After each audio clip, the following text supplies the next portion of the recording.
Eh, Queremos darte la bienvenida a la Antena Rosario y agradecerte. Voy a hacer entonces los agradecimientos.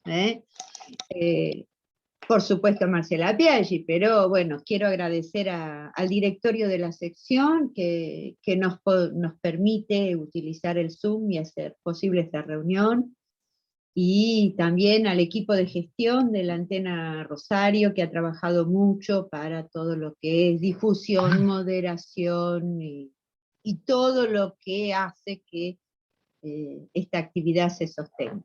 También a nuestros oradores, Natalia Menichel y Adriana Moncada, que van a participar junto con Marcela Biaggi. Entonces, de Marcela Biaggi quiero decir que es miembro de la EOL y de la MP, que es psicoanalista, docente e investigadora de la segunda cátedra de psicopatología de la UBA, que es docente del DAP, que es, la sigla es Departamento de Autismo y Psicosis en la Departamento de Infancia. Autismo y Psicosis en la Infancia. Es responsable de una de las 23 antenas que hay en el observatorio. Ella es responsable de la antena Cava, supervisora del dispositivo Mafalda, que es el dispositivo del Hospital Álvarez, y del CENTES 3. El CENTES, para quien no lo conozca, es el Centro Educativo para Niños en Tiempos y Espacios Singulares. Es un dispositivo que acompaña a niños y jóvenes y forma parte de las propuestas educativas públicas, específicamente de la modalidad de la educación especial. A partir de esta experiencia, Marcela Biaggi ha sido escritora y compiladora de un libro que se llama Territorios que una letra traza, modos de presentación del autismo y la psicosis en la infancia. Es un libro sumamente interesante sobre esta experiencia del CENTES, que estuvimos a punto de presentarlo junto con el libro de Mafalda, pero que se dieron toda una serie de accidentes, entre ellos el COVID, Sí. que nos impidió realmente la presentación de este libro tan interesante. Así que bueno, no me queda más que recomendarlo, y encontrarán ahí un trabajo orientado y muy interesante, con muchas experiencias, casos clínicos, situaciones realmente para leer. Bueno, luego de esta breve presentación, quiero introducir el tema antes de darle la palabra a las oradoras. La psicosis y el autismo en los niños siempre han interpelado a la adecuación y al aprendizaje, ya que estos sujetos presentan una fuerte resistencia. Muchas veces parecen impermeables a las enseñanzas de la familia y la escuela. Por este motivo suelen quedar por fuera de los dispositivos tradicionales escolares, o por fuera del discurso común o del discurso social, podemos decir. La demanda actual, tanto a terapeutas como a las instituciones, es que se resuelvan estos impases, que los sujetos puedan aprender y lograr su autonomía. Trabajando con ellos, nos surgen preguntas que pueden parecer banales, pero no lo son. Preguntas como, ¿por qué hablamos? ¿Por qué aprendemos? ¿Por qué estamos con otros? Estas preguntas son las que de alguna manera se vio confrontado Jan Itar, un médico para sordomudos, cuando trató de humanizar y educar a Víctor, el llamado salvaje de Aveiro, quien podríamos decir que fue el primer caso de autismo que se haya descrito, ya que fue en 1797. Este niño abandonado y encontrado en el bosque a la edad de 11 años, es llevado a París para que lo vea el profesor Pinel, que después de un tiempo de evaluarlo, concluye que es un idiota incurable y lo deriva entonces a Jean Itard, porque tiene experiencia con sujetos que no hablan. Itard tratará de educarlo. Él está convencido que se trata de un niño normal, pero privado del baño social del lenguaje debido al aislamiento. Encuentra que es un niño que, a pesar de presentar inteligencia y vivacidad, no puede tomar la palabra, pero no es mudo y escucha bien. Fue Jean Itard quien inventó para Víctor las imágenes y los pictogramas, que aún hoy siguen vigentes, sobre todo en algunos tratamientos cognitivo-conductuales. Podemos decir que fueron los maestros y los educadores los que primero intentaron responder a lo que el autismo plantea. Pero también podemos ubicar otro aspecto. Ahí en donde hubo un desacuerdo entre Pinel y Jean Itard. Es decir, uno pensaba que era un idiota incurable y el otro un niño normal sin el baño del lenguaje. Se instala para Jean Itard la pregunta por un tratamiento posible, es decir, la clínica. Y tendremos entonces estos dos caminos, la educación y la clínica, que no se superponen, ni se sustituyen, porque, por ejemplo, podemos decir que no se trata de relegar el tratamiento del autismo a la escuela. Ahí se ve bien que no se superponen ni se sustituyen. Ahora bien, el psicoanálisis, lo mismo que la pedagogía y la educación, apuesta al lazo con el semejante, aunque no de cualquier manera.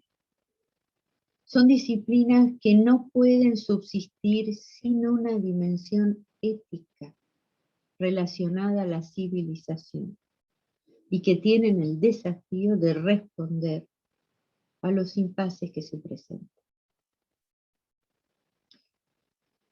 Quiero decir que en lo que respecta a la psicosis y el autismo, Jacques Lacan es el único lector de Freud que introduce una posición inédita. Aquello que caracteriza la psicosis y el autismo no es un déficit o una disociación de la función, es una posición subjetiva. Bien, habiendo dicho esto como una breve introducción, le quiero pasar entonces la palabra a nuestra invitada, agradeciéndole otra vez, recibiéndola con mucha alegría, que es Marcela Piaggi. Así que, Marcela, te paso la palabra.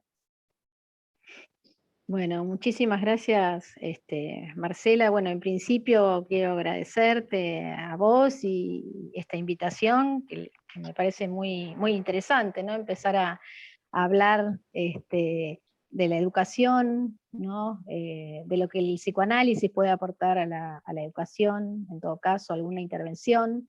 Y bueno, agradecer también por tu intermedio a toda la antena de Rosario, del Observatorio de Prácticas del Autismo.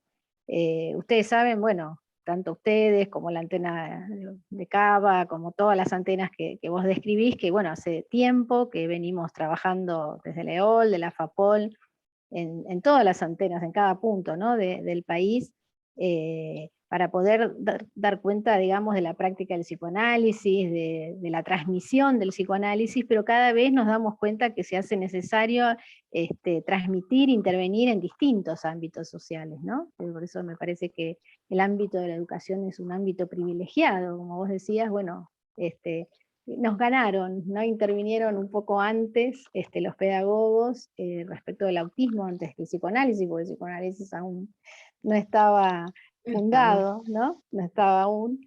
Y de paso, bueno, Marcela, sí, ¿se escucha? te interrumpo, no, te interrumpo Ah, solo para decir que ahora que nombraste la FAPOL, se me olvidó decir que el 24 va a haber una estaba a actividad. punto de Ah, decir eso. te dejo entonces, adelante, porque yo la tenía en la cabeza y se me fue. Ahí Así que te corté agradezco. justo Adelante. porque decía que lo habíamos charlado antes, ¿no? Que parece como que se inicia una serie de conversaciones, hoy la iniciamos nosotros antes acá en esta conversación, pero bueno, los quería invitar justamente para la actividad que plantea la EO en la FAPOL, es una actividad de las 3 escuelas, ¿sí? De la ANEL, de la EBP y de la EOL, que tiene lugar el 24, este viernes, 24 a las 16 horas, acá en Argentina, y su título es Paradojas de la Inclusión. Así que bueno, los que no se anotaron se pueden inscribir y después recibirán el link para participar. Me parece que va a ser muy, muy interesante empezar a trabajar no solamente entre, digamos, los observatorios de nuestro país, sino además aprender y conocer cómo trabajan en el resto de las escuelas, ¿no? En otros países, en otros países vecinos. Así que me parece que va a ser un intercambio muy, muy rico. Así que bueno, hoy inauguramos, pero sigue la cosa. Pero sí, el que quiera, que no haya encontrado dónde está la inscripción, por más que lo hemos puesto en la página Facebook, nos puede dirigir un mail o un correo y le hacemos llegar la forma de inscribirse. Perfecto. Sí, sí, sí, sí. Va a estar interesante. Bueno, me gustó, ¿no? la manera que iniciás esta conversación, Marcela, porque es algo que, bueno, que en general siempre lo pienso, siempre lo trabajo, no lo había pensado en esta oportunidad, pero digamos, este pequeño recorte histórico que vos hacés respecto al niño salvaje de Avirón, ¿no?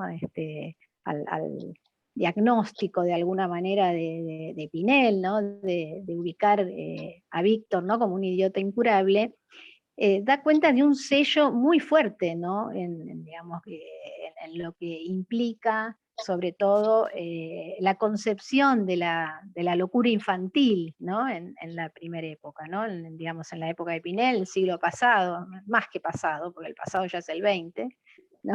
Un poco más, donde el concepto de psicosis infantil no estaba desarrollado aún, ¿no? Tenemos que esperar recién a principios del siglo XX para eso, con Melanie Klein, aproximadamente, para el psicoanálisis, y entonces, digamos que la categoría de la psicosis en la infancia quedaba reducida a lo que era la idiocia, ¿no? Justamente el idiota incurable, así nominado por Pinel, era la categoría con que se entendía cualquier déficit en la infancia, ¿no? Y entonces eso tiene una pregnancia, y sobre todo en educación ha quedado una pregnancia muy fuerte, ¿no? Que el que no entiende, el que no mira, el que no escucha, ¿no? Como vos decías, aparece esta categoría, digamos, en un uso común, ¿no? De lo que sería la idiocia. Y me parece que eso es algo fuerte que hay que desarraigar, ¿no? De toda la cuestión del déficit, toda la cuestión del no comprender, ¿no? Como si tuviera un trastorno cognitivo, de atención, ¿no? O de comprensión, y tal como vos decís, no hablan porque deciden no hacerlo, no porque tengan algún déficit fonatorio, ¿no? O deciden no hablar porque deciden no entrar en el lenguaje, ¿no? Hay una decisión insondable del ser, diría, en ese sentido. Pero bueno, por eso creo que eso va a volver a salir en esta conversación, ¿no? Les decía entonces que el autismo, bueno, hoy en día se ha convertido en un tema ineludible, ¿no? En la actualidad las cifras del autismo se han multiplicado por 10 más o menos en estos últimos años, y nos encontramos entonces frente a un desafío que concierne cada vez a un conjunto más amplio de la sociedad, ¿no? No solo a psicoanalistas, trabajadores de la salud mental, sino también de la educación, incluso jurídicos, ¿no? Ámbito de lo jurídico, las leyes, etcétera. Por lo tanto, es un desafío para nosotros poder conversar sobre eso. Me gustó el título que encontraron para esta presentación, ¿no? Lo que el autismo le plantea a la educación. La direccionalidad que indica el enunciado, ¿no? Y por qué no también la enunciación que implica. Porque efectivamente lo que el autismo plantea es siempre un desafío, ¿no? Un desafío que nos invita, por un lado, a entender toda la variedad, todo el espectro de subjetividades que se sitúan alrededor de esa nominación. Y por otro lado, el desafío que implica intervenir en la subversión, ¿no? En el invertir el orden clásico entre el que enseña y el que aprende, ¿no? Digo que el título también plantea algo de eso. ¿Qué puede aportar entonces el psicoanálisis al campo de la educación? El llamado espectro autista incluye una variedad de manifestaciones subjetivas con características muy singulares que nos plantea cada vez y en cada caso estrategias de acción muy diversas.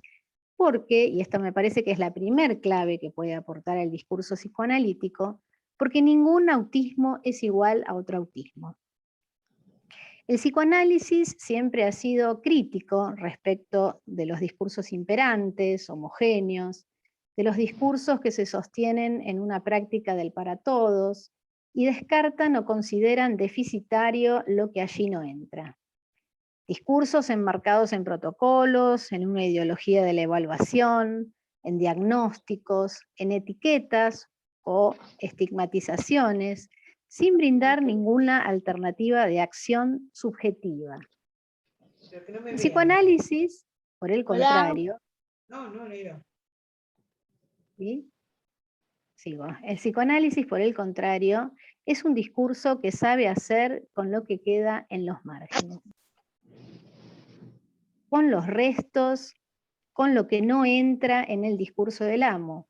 Por ello es necesario invitar a la reflexión a los actores que forman parte de toda la comunidad educativa, directivos, pedagogos, maestros y también padres. Convocar a través de las antenas a la gente que está dispuesta a escuchar otra cosa, que está abierta a encontrar herramientas más flexibles que permitan un tratamiento eficaz a la hora de considerar o no la inclusión de un niño o una niña en un aula.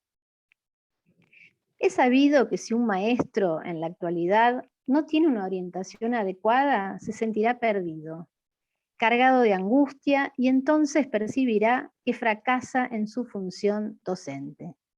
Este tema es un tema muy interesante, quizás nosotros ahora nos llega un poco lateralmente, pero conecta con lo que pude observar, que es, sobre todo en las supervisiones, ¿no? O en algunas intervenciones con las escuelas, esta caída del deseo en los maestros, ¿no?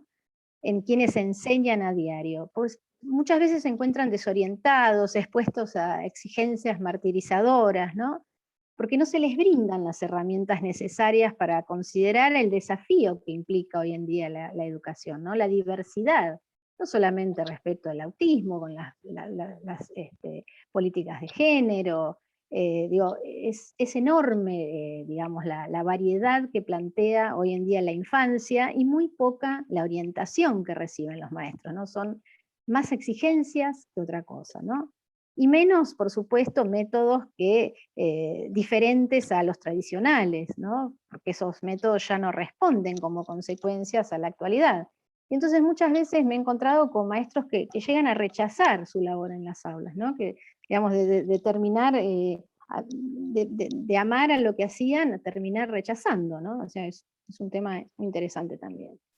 Entonces, ¿cómo describir la variedad de las presentaciones del aspecto autista, ¿no? ¿Cómo ubicar estos sujetos que damos en llamar autistas?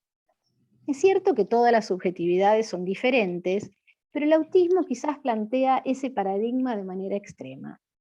El autismo, tal como señaló Miller en el homenaje a Rossini y Robert Lefort, enseña sobre el estado nativo del ser hablante, ¿no? Esto que Marcela decía, ¿no? Estas preguntas banales que a veces nos lleva a plantear el autismo, ¿no? De por qué hablamos, etcétera, ¿no? Como y nos indica esta orientación de algo nativo, ¿no? De una estructura, ¿no? Muy básica dentro del autismo, ¿no? Como la estructura cero casi. Y además también nos enseña acerca de la incidencia, como dice Miller, del uno sin el otro. Esta es una formulación elemental, ¿no? Parece difícil, pero sin embargo es la segunda clave imprescindible que podemos transmitir a la educación con algunos indicadores. La relación del niño o de la niña con el otro, con el lenguaje, con el espacio, con el objeto y con el cuerpo, están signadas en esta fórmula, ¿no? Del uno sin el otro. Estamos quizás acostumbrados a pensar que en el autismo no hay otro, o bien que el autista rechaza o es indiferente al otro, pero en realidad el otro no simbólico, sino el otro real, está demasiado presente en el autismo, lo invade. Se trata de un otro que se vuelve tanto enemigo como enigma, porque no hay entre enemigo y enigma una mediación.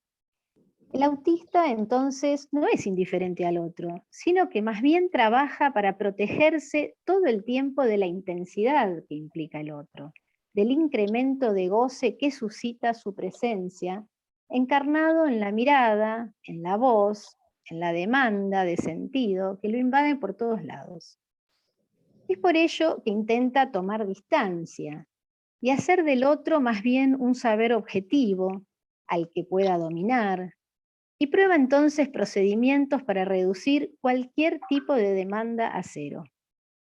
Inventa así, en el mejor de los casos, circuitos que evitan pasar por los significantes del otro. El autista no demanda al otro, ni tolera la demanda. Se sitúa fuera de cualquier posición de intercambios. Donna Williams, que es una autista llamada de alto rendimiento, ¿no? Que hemos aprendido mucho los psicoanalistas respecto de los testimonios de los autistas que han llegado a poder expresar, ¿no? A través de un computador o a través de algunos testimonios, sus experiencias. Donna Williams, a mí me gusta mucho esa frase, dice que los autistas son sordos al sentido, no al sonido, ¿no? Un poco lo que decía en la introducción Marcela. No son sordos porque tengan algún déficit auditivo, pero son sordos al sentido del otro. Se resguardan de la voz, no respondiendo al llamado, a ese otro a ese sentido que el otro impone simplemente por hablar, ¿no? No es que sea imperativo necesariamente. Se protegen también de la mirada, esquivándola, o bien ocultándola. Habrán visto que se tapan los ojos, y muchas veces, que esto se nota mucho en las escuelas, se tapan con capuchas, ¿no? Aparecen todos encapuchados. Puede ocurrir incluso que no hable, o bien que hable sin parar, que hable, como dice Maleval, a condición de no decir. Es decir, de no implicarse en el dicho, de no ubicarse en el lugar de la enunciación. Tal como señala Maleval en su tesis, en El autista y su voz, la dificultad en la enunciación indica la escisión entre el lenguaje y la voz. Hace un uso del lenguaje neutro muchas veces, que no implica su persona, ni siquiera abarca sentimientos. Es por ello que suele hablar en tercera persona, o como algún dibujo animado o personaje, o suele hacer uso también de una jerga propia, de un lenguaje de signos o gestos, desarticulado de la comunicación, es decir, del uso convencional del lenguaje. Es muy importante también ubicar la relación de estos niños y niñas al espacio. Es decir, suelen deambular, entrar, salir, no permanecer sentados. ¿Por qué? Porque el espacio no está constituido como el espacio euclidiano, es decir, un espacio mensurado, regido por oposiciones. No hay alternancia significante entre arriba y abajo, cerca, lejos, dentro, afuera, ¿no? Se trata de un espacio donde esas diferencias no están inscriptas, un espacio que se presenta como una superficie continua, ¿no? Como dice Miller, donde nada falta, porque nada puede faltar en lo real. El autista habita un espacio real. ¿Qué quiere decir un espacio real? Un espacio sin bordes. Laurent también en su tesis de la batalla del autismo lo llama también, ¿no? Ubica ahí un mecanismo bastante quizás difícil, sin embargo, si lo pensamos como una ausencia de bordes, es decir, Laurent va a hablar de la forclusión del agujero, ¿no? Es decir, la forclusión del borde, ¿no? En un espacio continuo donde no hay bordes, donde no hay agujeros. Y la principal consecuencia de esa falta de bordes es que se trata de un cuerpo que carece de orificios pulsionales, ¿no? Por eso no hay extracción del objeto voz, no hay extracción del objeto mirada, ¿no? Y entonces el otro real se torna tan intrusivo. Se trata de un cuerpo que no se presenta como una superficie de inscripción de una marca, sino todo lo contrario. Francis Taskin lo denominaba cuerpo caparazón, ¿no? Casi como un límite corporal infranqueable, ¿no? Donde no se puede acceder, y donde allí aparecen los tan mentados objetos autistas, ¿no? Son los objetos autistas los que le aportan al sujeto sensaciones, donde le aportan un borde corporal. El objeto autista es un concepto muy amplio y muy importante, y es muy interesante tenerlo presente en las escuelas, ¿no? Porque muchas veces los niños llegan con algún objeto autista, aunque no sea, digamos, un objeto clásico, justamente lo que recordaba, ¿no? Con estos niños que se tapan, o niñas que se tapan con las capuchas, ¿no? Y que no se quieren sacar la capucha bajo ningún punto de vista, ¿no? Y muchas veces las normas escolares hacen que esa capucha tenga que sacarse, etcétera, etcétera. Y quizás ese objeto autista proporciona lo que Maleval ubica como la animación libidinal. Es decir, que es aquello que vitaliza, es aquello que permite mediar con el otro, y entonces esos objetos no deben retirarse, digamos, no deben sustraerse, porque la utilización de los objetos autistas está dirigida, como dice Taskin, a la supervivencia corporal. Aportan una satisfacción casi instantánea, impiden la demora entre la anticipación y la realización. La manipulación del objeto aporta la ilusión de dominar cualquier tipo de intervalo, tanto temporal como espacial, ¿no? Les permite ejercer un dominio sobre el espacio y sobre el otro. Si bien el observador es consciente, ¿no? que el objeto es el que provoca la sensación, el niño o la niña no lo vive de esa manera, porque se trata de un espacio que habita donde hay una indiferenciación, ¿no? entre él y los objetos. Entonces es el objeto el que le da, digamos, el borde, la sensación que le produce el borde. Esto significa que cualquier objeto que produzca esta sensación puede ser utilizado como un objeto autista, ¿sí? Es decir, son objetos comunes que el sujeto toma de su entorno, pero que le da un uso no convencional. Entonces, estas son algunas, digamos, de las descripciones generales para pensar, ¿no? Las características de estos niños, pero por eso me gustaría, luego de esta breve descripción un poco generalizada, ir a cada una de las presentaciones, tanto de Natalia como de Adriana. Así después podemos hacer el comentario de cada una de ellas y, bueno, ponernos a conversar sobre este tema que hoy nos convoca. Así que, bueno, si quieren... ¿A quién le das la palabra, Marcela? ¿Quién te parece que podría comenzar de las dos? Puede comenzar Natalia, si les parece bien. Natalia, ¿estás por ahí entonces? Sí, acá estoy. Bueno, buenas noches a todos. Hola. ¿Cómo estás, Natalia? Bueno, gracias por compartir, por estar hoy, que es un placer para todos. Bueno, gracias. Voy a leer la viñeta. La titulé La acción lacaniana en lo escolar. Ana es una niña autista de 4 años que inició su trayectoria escolar en la sala de 3 de una escuela común. En esta viñeta me interesa compartir su experiencia, como así también algunas de las intervenciones realizadas a sus docentes las cuales apuntaron fundamentalmente a subrayar lo que dicen de Ana. Es decir, cómo hablan de ella y qué lugar le están dando, para que se escuchen y puedan autorizarse en su saber hacer. En cada encuentro con ellas se busca relanzar la apuesta, sostener y acompañar un deseo vivo que invite a la invención. En la primera reunión cuentan que son pocos alumnos y que no tendrían que separarse por burbujas, lo cual hacía a la continuidad y a la posibilidad de establecer una rutina para Ana.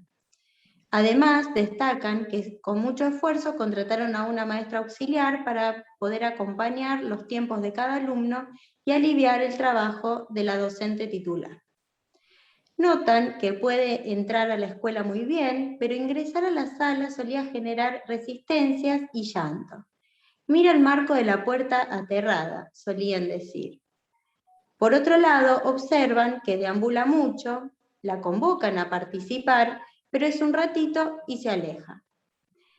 La toma de la mano al aceño y la lleva hacia donde ella quiere, dicen. Busca irse a otra salita o bien quiere salir al patio. En esto se mostraban dispuestas a seguirla, dóciles y respetuosas de sus tiempos, pero notaban ciertas dificultades en la organización general de la sala. Una de las señas dice, tengo miedo de hacer algo mal, de no entenderle. Al comienzo se mostraban dubitativas en qué contar, cómo, pero eso se fue despejando y se fueron habilitando de a poco. Se afirma que ella pide, que hay una intención comunicativa mediante el cuerpo, que es su forma de hacerse escuchar, que las registra y las busca para alcanzar lo que desea. En otra oportunidad, cuentan que Ana entra a la escuela y solía hacer un rodeo por la dirección, antes de entrar a la salita. Allí había un equipo con música, sonando bajito, ella se paraba enfrente del grabador y se balanceaba de un lado al otro. Para que pueda ingresar a la sala, la directora y la maestra auxiliar tomaron un celular, pusieron música y el traslado del objeto música fue permitiendo la transición de un lugar a otro. Además, le mostraron que en su salita también había música. Se destaca el interés de Ana por la música, por cantar y bailar. Además, que habían podido captar muy bien cómo acompañarla de la buena manera para que consienta a ingresar. Por otro lado, se las invita a que pongan en palabras todas esas situaciones, que nombren, anticipen y que aparezca el no para ella como en cualquier otro niño. Mediante un forzamiento suave podían marcarle que había que entrar o volver o esperar un ratito para el recreo. En caso de que no pudiera tolerarlo, se marcó la importancia de respetar ese entrar y salir porque establecía un borde, una adentro y una afuera que la sostenía. Por lo general, el modo de convocarla es mediante la música. Reconoce las canciones del jardín e imita algunos gestos muy simples. Pide que sigan cantando llevando la mano del aceño a su boca. Se interesa por los instrumentos musicales con vibración y en los momentos de juego libre prefiere los juegos de encastre y mirar cuentos. Con el tiempo pudo permanecer sentada en el momento de la merienda, empezar a dejar trazos, marcas en la hoja y participar en el momento de la asistencia. Le gusta buscar su foto y si bien aún no puede buscar su nombre y asociarlo con su foto, sí la escuchan decir Ann, es decir, nombrarse. Además, se empieza a interesar en sus compañeros, en especial con uno, a quien se acerca y le acaricia el pelo. La insistencia en que es ir probando, en que no hay fórmulas mágicas, que muchas dificultades que mencionaban también aparecían en el consultorio y que se trata de inventar cada vez, les fue dando confianza, soltura y se fueron autorizando más a contar y hablar sobre Ana. Además, ellas contaban con la posibilidad de verla todos los días y se notaba el compromiso en el hacer, escucharla y observarla. Todo eso ya era un montón y fue posibilitando los movimientos que juntas iban haciendo. Por último, quiero destacar que siempre hablan de Ana haciendo hincapié en lo que puede, lo que ha logrado y luego las dificultades. Han sabido alojarla en su singularidad, entendiendo que no hay una única forma de habitar lo escolar. Bueno, hasta allí la viñeta. Bueno, muchas gracias, Natalia. Bueno, un poco habíamos pensado en ir, digamos, después de la lectura de Natalia, hago un breve comentario y después pasamos a la lectura del recorte de Adriana. Sí, sí. ¿Sí? Bueno, la verdad que te agradezco mucho por el caso, Natalia, porque va por todo, digamos, el planteo, porque me parece que muchas de las cosas que fui diciendo, digamos, en términos generales, aparecen, ¿no? En lo que vos decís, esto ya de entrada, este deambular de Ana, de no querer salir al patio, aterrada por el marco general de la puerta, digo, ¿no? Ahí ya toda la cuestión del espacio puesto en juego, la cuestión de el lenguaje, digo, hay varias de las cosas que fui describiendo que aparecen, digamos, en su singularidad en el caso. Pero lo que extrae Natalia, digo, como principal del caso, es el rasgo singular de Ana, la música, ¿no? Es decir, que esta es la clave para orientarse con los niños, ¿no? Digo, ¿de dónde se parte? Se parte, digamos, de lo que esos niños o niñas nos dan a ver, ¿no? Lo que Ana en este caso nos da a ver, los recursos que pone en juego Ana, en este caso es la música, ¿no? Y entonces es a partir de captar ese detalle singular, a partir de la observación, ¿no? A partir del intercambio, donde vamos a empezar como a tirar del hilo, ¿no? Y es entonces ese rasgo singular, que lo podemos incluso concebir como un ordenador, ¿no? Una especie de S1 que va a orientar todo el mundo de ese sujeto, y a partir de ahí convocar, siempre con el consentimiento del niño, ¿no? Pero obviamente cuando partimos de ese rasgo siempre se trata del consentimiento, empezar a inventar modos de lazo más flexibles con el otro social, ¿no?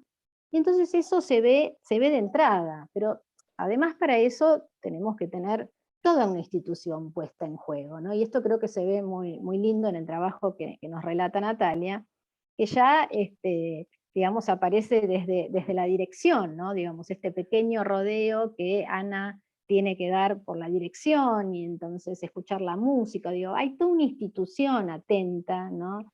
Desde la dirección hasta los docentes, a poder alojar, digamos, a ese rasgo singular, ¿no? Porque tampoco se trata solamente del maestro que está a cargo, ¿no? Sino de toda una institución que entienda cuál es, digamos, el movimiento de la necesidad de cada uno de sus alumnos. Hay una pregunta que desliza, o hay algo que desliza Natalia en el trabajo, que bien dicen los docentes, que tiene que ver con la organización general de la sala, ¿no? Y ese es todo un tema, ¿no? Porque, bueno, nosotros podemos siempre focalizar sobre ese rasgo singular que tenemos que dar cuenta, etcétera, etcétera, pero hay que ver, ¿no? Cómo el docente y la institución en general se arreglan con la organización general de toda la institución, ¿no? Creo que ese es el desafío más importante, ¿no? Porque ya vamos observando, ¿no? que es posible trabajar individualmente con estos niños o encontrar estos rasgos y de a poquito ir incluyéndolos, pero es muy cierto que la organización general de la sala y de la escuela en general es lo que todavía nos falta aprender cómo, ¿no? Pero digo, es muy claro esto que Natalia nos transmite, y a mí me gustó mucho porque ella pone en valor el concepto de nominación, ¿no? Creo que el concepto de nominación, y esa bueno, es una tesis que ya estoy terminando, así que ya la podré compartir en algún momento con ustedes, que es el concepto de nominación en el autismo. Me parece que hay algo fundamental ahí. Digo, vemos que cuando Ana llega a nombrarse, ¿no? Llega a decir an, ¿no? Implica una enormidad de consecuencias la nominación, ¿no? Implica poder escribir un borde, ¿no? Justamente a ese agujero, y aparece, digamos, un ordenamiento del mundo totalmente distinto, ¿no? Lacan, ya casi al final de su enseñanza en RCI, escribe, acá no tengo cómo mostrárselos, escribe la nominación como la N apóstrofe ombrar, ¿no? Nombrar significa que el nombre hace al hombre, ¿no es cierto? Digamos, nombrar es un acto fundacional, necesario, ¿no? Ya Freud mismo habló del valor del nombre propio, ¿no? El nombre está en la esencia del ser humano y lo que le otorga es la existencia misma, ¿no? Entonces digo, no es cualquier cosa que ella se busque entre las fotos, ¿no? Aunque todavía no pueda escribir su nombre, de hecho ya se nombra, ¿no? Se encuentra entre esa serie, ¿no? de los otros, y se diferencia a la vez que se encuentra, ¿no? Me pareció también muy interesante este juego digamos, que plantea incluso la nominación, ¿no? El poder introducir el no, ¿no? El no como non, ¿no? Homofónico de nombre, es también lo que delimita, lo que marca, lo que, si hay un no es porque se habilita un sí, ¿no? Y se empiezan a establecer una mínima serie de oposiciones o una mínima serie, ¿no? Y la nominación, digamos, sobre todo en la escuela, me parece que es una operación muy interesante, ¿no? Poder dar nombre a las cosas, poder establecer la relación entre el objeto y la imagen, entre la palabra, ¿no? Y muchas veces observamos esa serie de palabras, esa serie de nombres que empiezan a construir los niños, ¿no? Y construyen universos, ¿no? La serie de los nombres de sus compañeros, la serie de nombres de la familia, qué sé yo, los elementos que utilizan en el taller de cocina, se me ocurre, en relación a las experiencias que fuimos transitando, ¿no? Digo, la lista de nombres, y ahí está en juego la nominación, abre universos posibles, ¿no? Creo que acá en Ana, ahora se me ocurre pensar, incluso podrían hasta escribir los nombres de los instrumentos, ¿no? Que ella le gusta, que ella escucha, ¿no? Y construir así estos pequeños universos, ¿no? Entonces, me parece que es fundamental a tener en cuenta, y en las aulas es muy útil, además, este trabajo que nos cuenta Natalia de anticipación, ¿no? Yo creo que ahí también hay una cuestión fundamental que ordena el tiempo y el espacio, ¿no? La necesidad que tienen muchas veces estos niños y niñas de anticiparse a lo que va a venir, ¿no? Porque no está construido aún, ¿no? Y entonces muchas veces escribir en el pizarrón previamente, hacer un esquema temporal, ¿no? Digo, son elementos que ayudan o contribuyen a que ese niño se encuentre, o esa niña se encuentra de alguna manera orientada en determinadas coordenadas temporoespaciales, ¿no? Y no aparece, digamos, lo intrusivo como algo imprevisto, ¿no? Aparece más un dominio sobre eso, un cálculo sobre eso. Y lo que vemos sobre todo en este trabajo que nos transmite Natalia, es además un trabajo con los docentes, ¿no? Que es lo que decíamos un poco al principio de esta conversación, que es un punto fundamental en que tenemos que poner el acento, ¿no? Orientar desde las antenas del observatorio, desde los distintos espacios, porque no podemos reducir la práctica del psicoanálisis a un consultorio, ¿no? Y ojo, ¿no? Porque a mí me parece muy interesante poder diferenciar que transmitir no es enseñar. No se trata de ir a enseñarles a los maestros ya saben muy bien, ¿no? Lo que tienen que hacer. Es más, yo creo que no hay personas más creativas que los docentes, ¿no? Entonces me parece que lo que se trata, como bien hace Natalia, es de estimular esa creatividad, ¿no? No ir desde un lugar del saber a pretender decir, ¿no? Lo que hay que hacer, todo lo contrario, sino de brindar algunos elementos necesarios para que sea el docente quien los ponga en función con su creatividad, ¿no? Y arreglarse un poquito con esta cuestión que ahora tomo nota, que es la organización general de la sala, ¿no? Digo, ahí más que creatividad hay que tener, ¿no? Una gran invención. Y malabarismo. Y malabarismos, ¿no? Y malabarismos además frente a todo esto que decía antes, que lo observo cada vez más, que es esta especie de aplastamiento del deseo, ¿no? Que bueno, muchas veces también la función nuestra es estimular, alentar esa creatividad para que el deseo no caiga, ¿no? En lo que es su pasión, su tarea docente. Así que bueno, más o menos esto me pareció como para resaltar, después conversamos si a ustedes les parece alguna otra cuestión interesante, seguramente la hay. Así que si les parece, pasamos al trabajo de Adriana, así podemos conversar.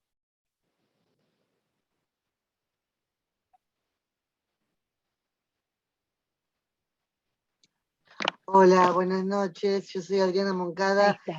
Salgo en el cuadrante con el nombre de Vicky Chin, que estoy con mi hija y compartimos el espacio. Bueno, muy Están en dupla. contenta. Muy contenta y muchas gracias por esta invitación, de haber podido participar en este relato y bueno, y muy contenta también de participar de este encuentro, de esta conversación con todos ustedes. Y Marcela, bueno, yo tengo la oportunidad ahora de hablar así, no presencialmente, pero bueno, de verte más cerquita. Ya la próxima será más cerca todavía. Sí. Eh, Rosario siempre estuvo cerca, dice la canción. así es. Que... Bueno, titulé este script, esta viñeta, Cada quien hace así alojar la singularidad del sujeto, haciendo referencia a la canción de Aldón Perulero. ¿Cómo se las arregla Matías para habitar el mundo? Y nosotros, sus variados partener, acompañarlo. Matías utiliza en su sesión semanal su caja en la que habita su vida. No es una manera de decir. La caja de Matías está poblada de su mundo. Los tubos de cartón representan a cada uno de los miembros de su familia, incluido él. Los otros objetos sirven para construir Diana, tal cual como él fue guiándome para reproducir los distintos espacios.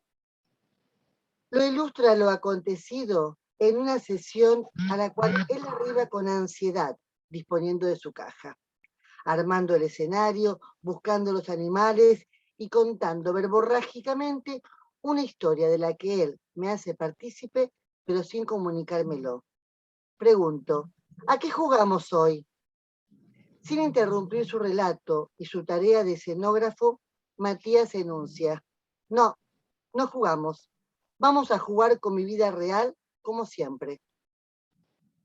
En las sesiones viene aconteciendo el jugar. Mamá, papá, hermanos, él, el perro, el caballo, el tren, el boletero y los nuevos vecinos que van y vienen. Matías y sus manos de tiritero conducen los hilos de historias que tejen problemas y posibles resoluciones. Proponen palabras a las que él descubre el sentido. Matías se detiene. ¿Qué quiere decir tal palabra? Escucha atentamente las versiones que trato de dar, siempre varias, nunca una, invitándolo a buscar en Google o a preguntar a otros. Cuando él se satisface, seguimos el jugar. Los padres de Matías están preocupados porque no parece comprender el concepto de número. Ubicar las cifras en el ordenador simbólico de la unidad, decena, centena, le es a Matías un embrollo que él decididamente rechaza. Y así no quiere operar con sumas y restas. En las clases de apoyo escolar, Matías se niega a ser el alumno y no quiere sumar, no como el otro maestro le dice que se debe hacer. Se enoja, no quiere ir. La docente especial, sus padres están preocupados. Matías es él el maestro. El enojo, con un semblante de verdadero dolor por el equívoco que acontece cada vez que la maestra quiere enseñarle, se transforma en un rostro luminoso con la sonrisa balanceándose de lado a lado cuando él es el maestro. El maestro Matías escribe cuentas, pide resultados, corrige errores. Matías da muestra de cómo él consiente a aprender lo que el otro pedagógico tiene para enseñarle. En la reunión de equipo se plantea ese malestar de los padres de su maestra. Su analista escucha atenta las preocupaciones. ¿Cómo hacer para que aprenda a sumar? La analista dice, Matías suma. Él se las arregla a su manera. Bien se las arregla para ello. Su consentimiento es el efecto tras la conversación entre los padres, la maestra y la analista junto al equipo. Matías no se niega a aprender lo que el discurso pedagógico tiene para mostrarle. Matías se defiende de los saberes de los otros que él lee como feroces bocanadas de deseos y demandas atropellándolo. Atender la modalidad en que Matías se apropia de los conocimientos permite a los otros, sus padres, sus maestros, amable y firmemente acompañarlo en su camino de aprendiz. Dejarnos enseñar por Matías es la brújula que como analista partener puedo aportar en las conversaciones con los diferentes agentes adultos que acompañan sus distintas actividades sociales y escolares. Cada uno de sus parteners acerca ese detalle de Matías que han pescado en sus respectivas actividades y entrelazándolos, construyendo mínimas hipótesis, inventando recursos, vamos armando un camino, acertado o no, según sea el consentimiento de él. Decididos a acompañarlo en su aventura de habitar el mundo, su maestra, sus padres, su fono, su analista, aceptamos el desafío que él nos propone. En una sesión, Matías y familia, su caja de familia, como en tantas otras sesiones, salen a dar un paseo en tren. Tienen que comprar boletos. Cuestan 300 y 100 y 50 más. ¿Cuánta plata necesitan?, exclama el analista mientras escribe en papel los números en posición vertical, en posición horizontal, dejando la hoja de papel en el suelo como a quien se le resbala. La analista insiste en su malestar de no saber cuánta plata necesitan. Matías toma la hoja, la mira de reojo, la abandona en el suelo y dice: 450. ¡Qué alivio! Con la plata en mano, papá compra los boletos y familia sale a dar el paseo. Bueno, muchísimas gracias, Adriana. Es precioso el recorte. Es muy lindo, muy concreto, ¿no? Y transmite, me parece, mucho de lo que estuvimos hablando. Y en este sentido, me parece que el recorte de Adriana lo que pone en juego es el binomio enseñar-aprender, ¿no? Un poco esto que el autismo le plantea a la educación, esta otra parte que de alguna manera se subvierte ese binomio, ¿no? Digamos, acá quien enseña y quien aprende, de alguna manera está subvirtiendo esos lugares, ¿no? Digamos, es muy interesante cómo, digamos, el lugar del analista es justamente el que no sabe, ¿no? Digo, cuanto menos sabe, más habilita al otro, al sujeto, a ubicarse en un lugar de saber, ¿no? De todas formas, porque yo le hubiera puesto de nombre, digamos, al trabajo que presenta Adriana, le hubiera puesto Matías el maestro, ¿no? Porque creo que justamente el rasgo que se destaca de esta presentación es esa satisfacción que él siente cuando Matías, digamos, siente cuando se ejerce, digamos, ese lugar del que enseña, ¿no? Ese lugar del maestro. Porque en realidad él lo que ejerce es un dominio del otro, ¿no? Ejercer el dominio sobre el otro es lo que lo calma, lo que lo apacigua, ¿no? Esto que al principio hablaba un poco en términos generales, lo apacigua de ese goce intrusivo, ¿no? Que viene del otro real, ¿no? Entonces, ejercer el dominio sobre el otro para él es una manera de poder tramitar con el otro, de poder intercambiar con el otro, si no el otro se le vuelve una especie de monstruo amenazante, ¿no? Entonces, bueno, creo que él encontró esa vuelta, invertir esos roles, es lo que lo posibilita armar un lazo en la escuela, ¿no? Además es muy claro, Matías lo dice directamente, ¿no?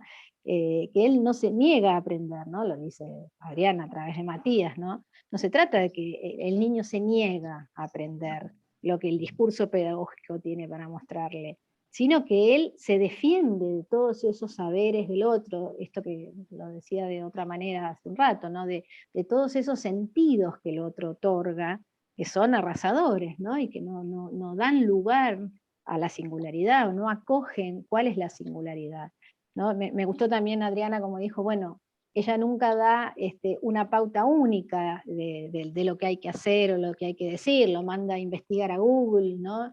Aparece una variedad de alternativas que el sujeto elige cuál, ¿no? Digo, eso también me parece sumamente interesante como orientación para tener en cuenta en un aula, ¿no? Para tener en cuenta en la vida, ¿no? No hay un solo camino, sino el camino que el sujeto pueda elegir, pero es función del docente dar esas alternativas, ¿no? Ninguna mejor que otra, todas son válidas, pero también orientan cuando no hay un camino a tomar, ¿no? Entonces digo, no se trata de abstenerse del todo, de no decir nada, sino de no imponer cuál es el camino adecuado, ¿no? Que es el propio niño el que lo elige, ¿no? Me gustó también la manera que Adriana lo dice, ¿no? Esos saberes que él lee como feroces bocanadas de deseos y demandas, ¿no? Que lo atropellan. Se trata entonces de atender a la modalidad singular que Matías logra apropiarse de los conocimientos, y desde allí introducir esa maniobra necesaria para orientarlo al lazo social sin imponérselo, ¿no? Digo, me gustó además que Adriana utiliza la palabra jugar, ¿no? Digo, más allá que Matías misma dice, no vamos a jugar con mi vida real, ¿no? Es interesante, pero creo que la palabra juego o la palabra jugar también es algo que muy necesario cada vez más, me parece, en la educación se está, me parece a mí, ¿no? Como perdiendo un poco lo que es el juego, la creatividad que introduce el juego, la distensión que introduce el juego, y me parece muy bien hablar de juego en el autismo, ¿no? Digo, porque en realidad se ponen en juego muchas cosas, ¿no? Si bien no se pone en juego nada del orden de, o por lo menos poco del orden de lo simbólico, ¿no? De lo que estamos acostumbrados a llamar como juego simbólico, sí se juegan muchas cosas, ¿no? Así que a mí me parece que es una palabra que corresponde utilizar, ¿no? Muchas veces pareciera que no se puede hablar de juego, ¿no? Cuando hablamos de estos niños. Y otra cosa que también me pareció muy interesante, pero era el trabajo de Natalia, ahora me quedé pensando un poco en eso, esto de definir al niño siempre con lo que se puede o lo que no se puede, ¿no? De esto, no puede tal cosa, no sabe tal cosa, no hace tal cosa, ¿no? Yo me acuerdo que cada vez que leía en un informe no puede, no sabe, me irritaba, ¿no? Porque en vez de ubicar lo que no puede, habría que ubicar qué puede y cómo puede hacerlo, ¿no? No puede dibujar, bueno, entonces, ¿qué puede hacer? ¿No? ¿Cómo dibuja? ¿Qué quiere decir que no puede dibujar? ¿Qué hace? Rayas, líneas, no hace nada, agarra la hoja, la tira, digo, eso es poder, ¿no? Digo, siempre hay algo que se hace, que se puede hacer, ¿no?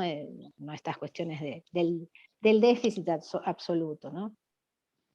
Y finalmente, bueno, me parece sumamente interesante cómo termina, ¿no? El planteo de Adriana, ¿no? Del niño, donde el trabajo final ilustra todo lo planteado, ¿no? Cuando salen a pasear con esta caja en el tren y tienen que comprar los boletos, Matías sabe perfectamente la cuenta que se debe realizar, ¿no? El tema es cómo realizar esa cuenta. Entonces ahí me parece que es el otro el que tiene que consentir ese lugar, ¿no?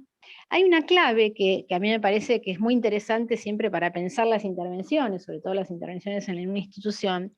Es un matema que tomé prestado hace un tiempo largo de Gustavo Stiglitz, ¿no? Que él decía que si nos olvidamos de todas las etiquetas, de toda la psicopatología, de todas las clasificaciones, de todos los déficits, digamos, toda la intervención se reduce a un simple esquema, ¿no? Que acá, bueno, no se los puedo compartir, es la S, ¿no? Sin tachar, 3 barras, ¿no? Un obstáculo, el sujeto, el obstáculo y el otro, ¿no? Digo, ese matema lo podemos aplicar a cualquier situación, ¿no? La relación entre el sujeto y el otro y el obstáculo en el medio, ¿no? El tema es determinar cuál es ese obstáculo, cómo leer ese obstáculo, lo que nosotros en psicoanálisis ubicamos síntoma, ¿no? eso que habrá de determinar en cada caso las coordenadas, cómo se presenta ese obstáculo, es decir, eso que no anda, eso que no funciona, esa piedra con la que uno tropieza todo el tiempo en una institución, ¿no? Lo que se pone en cruz, digamos, con el discurso establecido. Es muy importante subrayar que ese obstáculo, además, no solo es una piedra que impide, sino que además ese mismo obstáculo, en tanto síntoma, da cuenta de los arreglos que el sujeto encontró con el otro, ¿no?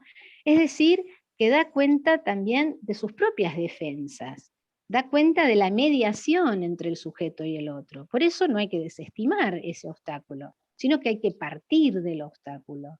Entonces, a mí me gusta mucho cómo lo dice Lacan, ¿no? De nuestros antecedentes.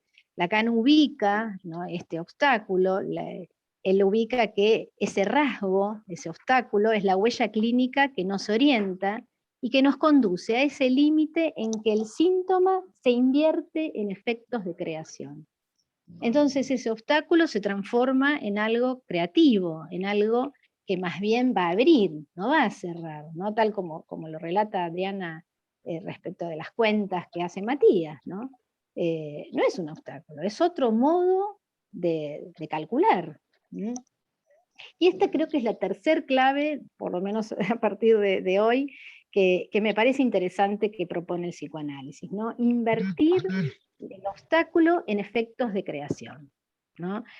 Muchas veces pasa que, por ejemplo, lo que les contaba de los objetos autistas, ¿no? Digo, se toman esos objetos autistas como si fueran una obsesión, ¿no? Como que hubiera que erradicarlos de la vida del sujeto en vez de invertirlos, ¿no? Y pensarlos como algo que es la punta inicial hacia un interés específico, hacia alguna mediación con el otro, ¿no? Por eso digo que esta es la clave que contrapone el psicoanálisis a lo que es un enfoque cognitivo-conductual, ¿no? Porque no se trata de extirpar o de sacar aquello que no funciona, sino más bien de partir desde ahí. El discurso amo, sabemos que nos quiere a todos sentaditos, calladitos, en el aula, caminando todos por la misma senda, diría la canción también. No acepta desvíos, o estos más bien son leídos como déficit o como síntomas que terminan segregando y excluyendo, ¿no? Proponiendo prácticas de forzamientos a todo aquella que no entra en la regla. Finalmente, me gustó mucho, así podemos abrir la conversación, este modo que tenían las dos presentaciones, ¿no? De habitar lo escolar, dice la presentación, ¿no? A mí me gusta mucho pensar lo que implica el habitar, y lo buscaba en el diccionario, además que, bueno, que es el término que utiliza mucho Heidegger, ¿no? El hombre habita en poeta, ¿no? Hay toda una larga consideración filosófica respecto al habitar, pero digo, el habitar es ocupar un lugar, ¿no? Es hacerse un espacio, viene del latín habitare, que es un frecuentativo de habere, de tener.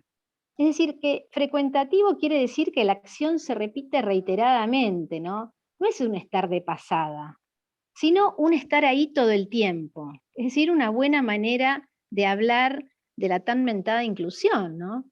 Por eso me pareció interesante el término, porque la inclusión, ¿qué es? Estar ahí un ratito, una pasadita, unas horitas, ¿no? O habitar un lugar, o frecuentar un lugar, ¿no? Y entonces para cerrar un poco, más bien cerrar y abrir, cerrar un poco la conversación y abrir sobre todo las preguntas, me parecía muy interesante un comentario de un investigador del CONICET, que se llama Carlos Scliar, es un investigador de CONICET, de Flaxo, entre otras universidades que ha transitado, incluso la de Barcelona, en su libro del derecho a la educación, del derecho a la educación a la ética educativa, él plantea estas preguntas, que me gustaría que las podamos pensar y reflexionar, ¿no? ¿Qué es la inclusión? ¿Se trata de un concepto, de un valor moral? Esa inclusión que tanto merodea por la escena educativa, ¿qué tanto promete? ¿Asusta, perturba, intimida, molesta, enaltece? Esa inclusión que parece ser para todos y todas en todos los sitios institucionalizados y mucho más allá también. Esa inclusión que surge a veces como obligación jurídica, a veces bajo la forma de una responsabilidad ética o de un deseo, a veces como una mera apariencia de bondad y otras veces como si fuera apenas una declinación del ánimo, una suerte de aceptación amarga hacia la venida de otros. Esa inclusión que no sabe muy bien si es continuación o no de la tan mentada integración, si es una abertura hacia la pluralidad, hacia la multiplicidad, hacia la atención a la diversidad. Si lo que cabe en ese todos incluye a propios y extraños, conocidos y desconocidos, feos, sucios y malos, o si es un alojamiento provisorio de algunos cuerpos, aprendizajes, mentes extrañas e infrecuentes. Simplemente la propuesta es reflexionar y sencillamente se trata de un disponerse, ponerse a disposición, simplemente dar una bienvenida, en fin, acoger al otro, a cualquier otro, a otro en su diferencia y singularidad. Bueno, hasta acá más o menos el comentario para poder conversar entre todos y bueno, poder seguir dando una vuelta más a lo que el autismo plantea la educación. Bueno, Marcela y Adriana y Natalia, les agradezco porque me parece que esto ha sido realmente muy, muy rico. Abrís con el tema de la inclusión, que daría para otra noche más, ¿no es cierto? Pero que es fundamental, porque realmente hay muchas cosas que se juegan. Me gustaría decir algo que me queda como, diría como el núcleo, lo que yo rescato como el núcleo de lo que ustedes han planteado, y es que el aprendizaje en el niño autista no es imposible, pero es necesario, como se mostró, un trabajo previo, como si hubiera una preparación de la tierra antes de plantar. Un trabajo previo que tiene que ver con esto que señalaste muy bien, Marcela, de la relación del sujeto al otro. Este otro que a veces es intrusivo, que a veces puede ser arrasador, dado que el niño autista en parte no tiene eso que lo tamice, que es una dimensión simbólica que le permite regularlo, vamos a decir.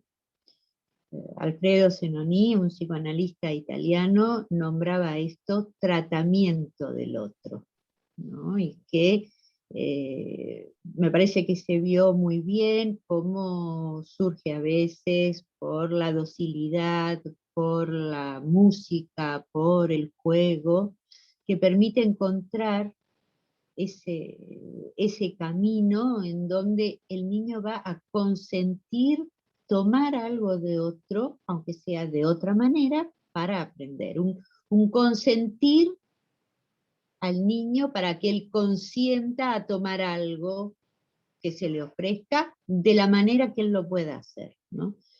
Y me parece que esto es muy, muy interesante, que ustedes lo mostraron en diversas formas, ¿no? Igual que las viñetas, y que es un poco las tres claves que vos traías, yo creo, ¿no? Me parece que estaría muy bien si hay gente del auditorio que quiera participar, preguntar, opinar, contar. Tenemos hasta las 10, o sea que tenemos ahí unos minutos. Marcela, te piden el nombre del libro de El derecho a la educación, el nombre completo del libro. Del derecho a la educación a la ética educativa, de Carlos Escliar. Tiene muchísimos más libros, Sí, tiene. pero me gustó esta reflexión, ¿no? Como la hice propia cuando la leí, me sentí identificada. Es que sí, el tema de la inclusión abre muchas aristas, realmente muchas aristas, ¿no? No sé también si Natalia y Adriana quieren hacer algún comentario a los comentarios de Marcela. Sí, me encantaría que... Sí, bueno, varias cuestiones. A ver, ¿por dónde empiezo? Me pareció una linda viñeta en principio porque muestra el lugar de las docentes como comprometidas, ¿no? con el caso, y porque me sorprendió que ellas, digamos, no fueron rápidamente ni a pedir un informe, como nosotras como terapeutas, o a salir a buscar una maestra integradora, o rápidamente a llamarnos para decir qué hacer con esta niña, sino que también se tomaron un tiempo para conocerla, para observar, lo cual también me pareció fundamental y que habla, ¿no? de su posición para hacer con esta niña. Y en esto que decías último de habitar,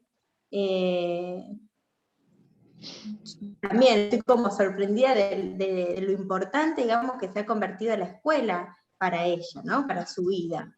Con toda esta situación del COVID, han pasado varias situaciones en las que se han tenido que aislar, la escuela no estaba como una posibilidad para ella, y bueno, y eso la desorganizaba muchísimo. Entonces, bueno, empezamos el año preguntándose, ¿no? Los papás fundamentalmente, si cómo iba a ser esta experiencia, si iba a poder, si no iba a poder, y ahora registran muy bien, digamos, ese lugar clave para ella, ¿no? De lo importante que es. Sale de la escuela y está feliz, dice su papá. Entonces, realmente, por eso en un momento también pongo, es el lugar donde ella está todos los días, ¿no? Entonces, se convierte en un lugar central para ella. Y esto de suponerle siempre, o sea, esto de hablar bien de ella en lo que puede, en lo que sabe, de suponer ahí un sujeto, ¿no? Es como que esto siempre se escuchaba, claro, de parte de las docentes.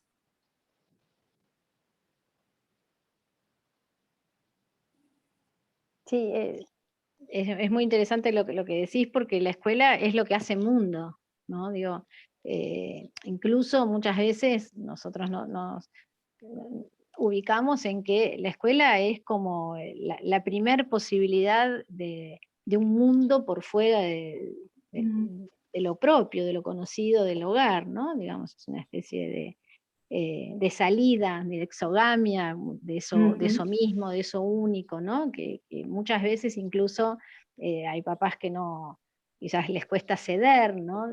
Ese niño o esa niña, y la escuela, digamos, que en su obligatoriedad de alguna manera, o en su necesidad de existencia, es la única posibilidad digamos, que estos padres conceden, ¿no? Asistir a la escuela, y en ese conceder están permitiendo que ese niño habite un mundo otro que no sea el familiar, ¿no? Y eso es muy, digamos, es como el gran primer paso del otro social, ¿no? Es dar entrada a una civilización, a una lengua, a un otro social. Por eso es un acto enorme lo que la escuela construye. Pero me pareció fundamental también ahora que pensar esto que decía Marcela al principio, ¿no?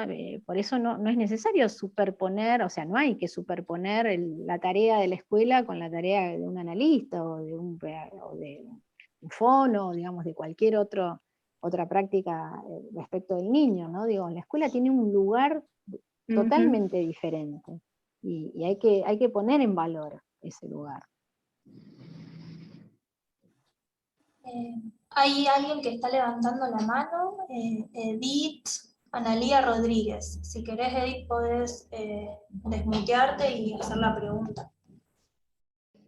No, buenas noches, aquí desde Venado Tuerto, sur de Santa Fe.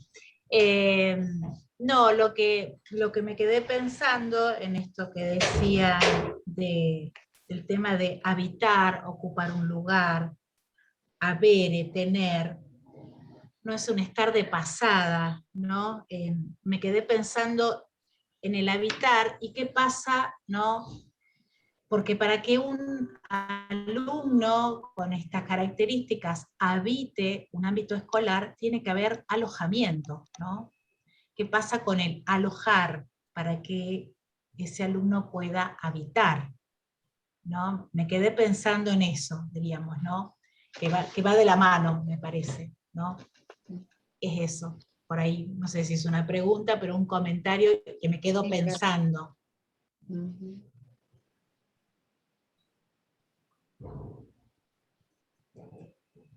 Sí, me parece que esto que vos decís, este habitar, está un poco en relación con estas preguntas que yo traía al final, ¿no? En relación a lo que es la inclusión, ¿no?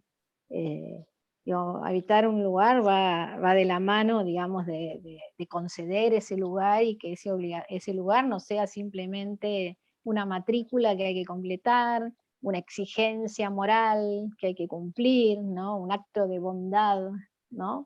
Como dice Scliar acá, sino que efectivamente se trate de una decisión de alojar, ¿no? Por eso es algo que tenemos que trabajar muchísimo, ¿no? Porque hay en general en la sociedad cierto rechazo a lo diferente, ¿no? A lo otro, por eso también me gustaron esos términos, ¿no? Se aloja también lo ajeno, lo feo, lo sucio, lo malo, digo, hay que dar lugar a lo que sea, ¿no? En todo caso, porque todos esos son prejuicios, no hay nada ni feo ni lindo, ni sucio, sino la interpretación que uno hace de eso.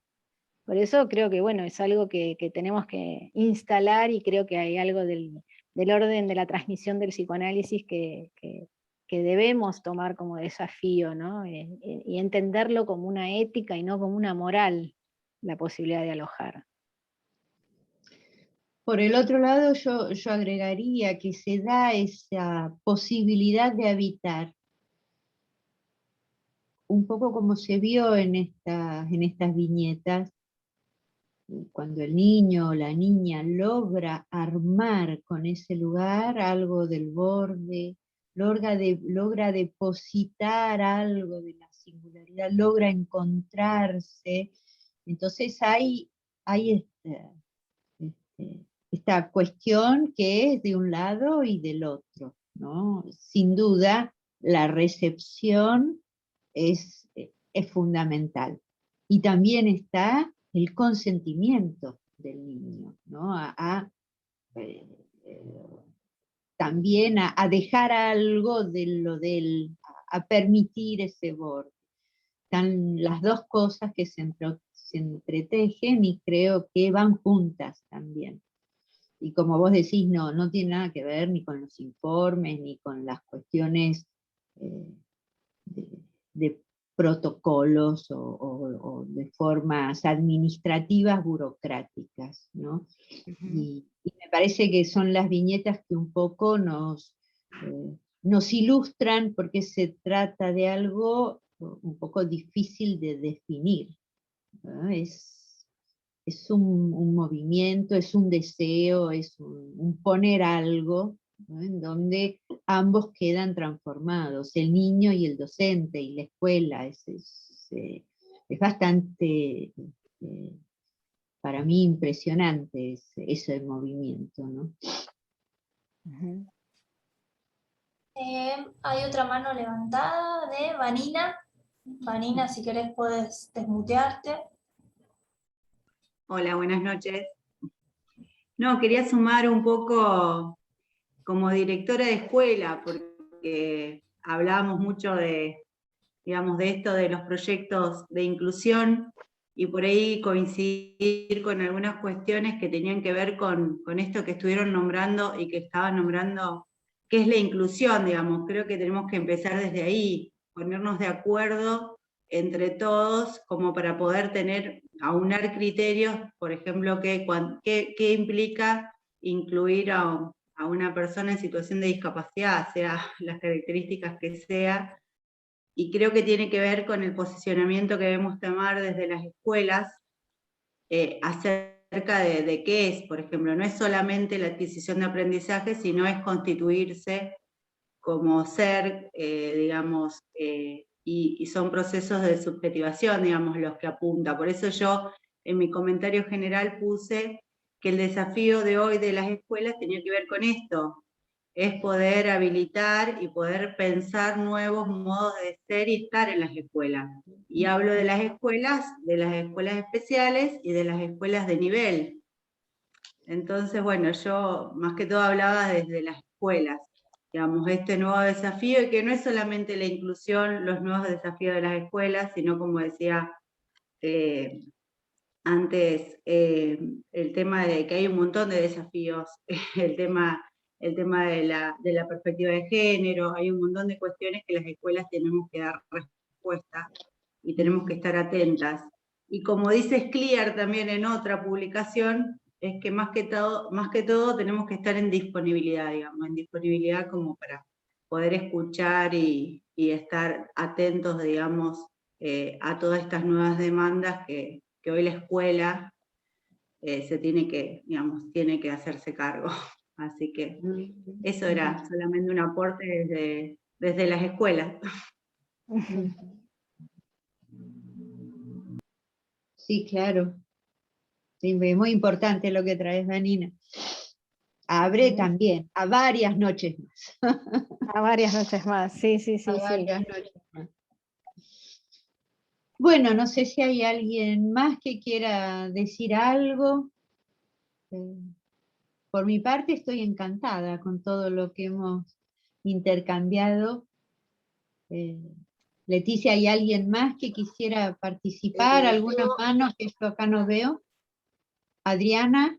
Sí, una sola cosita, tomando las puntualizaciones de Marcela. Cuando escribí el término jugar y puse algunas veces este concepto, lo puse forzadamente, porque bueno, Matías me lo dice a mí en estas últimas sesiones, no jugamos a nada en las sesiones. Él ha hecho su vida, ha traído su vida real, ha armado su caja con su familia y con sus personajes, y a través de este jugar, por eso es como un escenógrafo él, un titiritero, él va armando problemas y va armando relaciones con los otros y con el extraño, con el diferente, y va resolviendo situaciones. Y muy importante cuando logramos hablar con los papás y con la maestra integradora y empezamos a esto que vos decías, Marcela, a ubicar el binomio del otro lado, es decir, aprender a enseñar. Él es el que aprende, él es el que enseña esto que nosotros le podemos mostrar. Tanto en el taller de apoyo escolar como en la relación de él con la hora de tarea escolar, cambió muchísimo, porque él ahora se lo espera a él para que él traiga su tema, su interés, para que él traiga cuáles son sus preocupaciones, para que él entonces elija el modo, y a partir de ese modo, que en este momento son los Minecraft, la maestra vaya incorporando contenidos. Entonces, bueno, esto pasó en un par de semanas, él va a estos...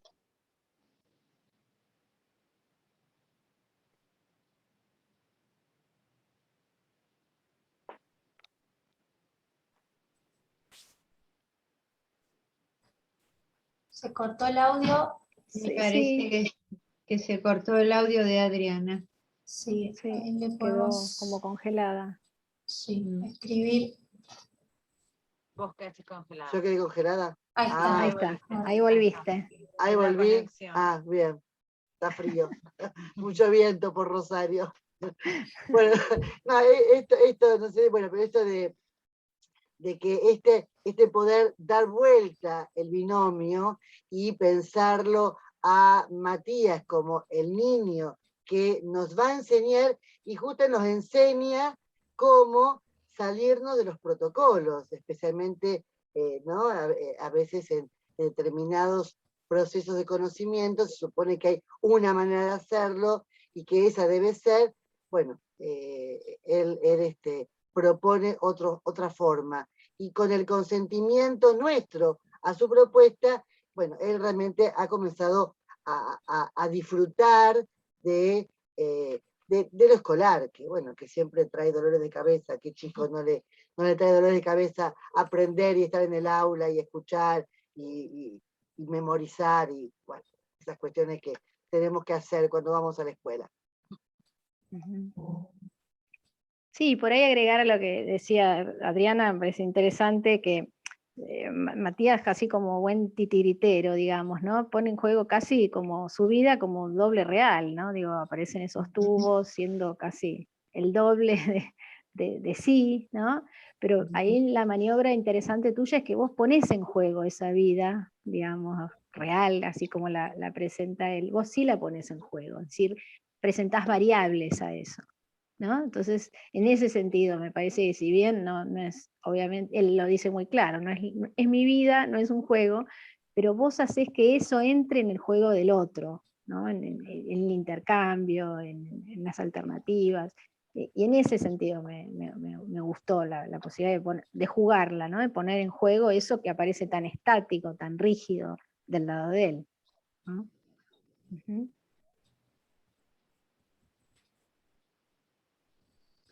Bueno, me parece un excelente cierre. Muchísimas Con la gracias singularidad. a todos. Así es. Muchísimas gracias a todos ustedes por su participación, y nos quedan otras noches para trabajar tantos otros temas para más adelante entonces, y bueno, seguiremos en este camino. ¿Eh? Bueno, muchas gracias por gracias. la invitación, Marcela, y bueno, ojalá quieran también participar en la actividad del 24, nos volvemos a ver ahí, Así seguimos es. hablando de educación. Así es. Cualquier cosa, no duden en consultar o en fijarse en la página de Facebook del observatorio, tanto el de la Antena Rosario o el de Argentina, está por todos lados, las páginas Facebook. Bueno, les agradecemos muchísimo, creo que ha sido muy rico, y Marcela especialmente. Y bueno, hasta una próxima vez y seguimos trabajando y encontrándonos. Buenas noches. Chao, Chao. gracias también Natalia y Adriana. Chao. Buenas noches. Buenas noches.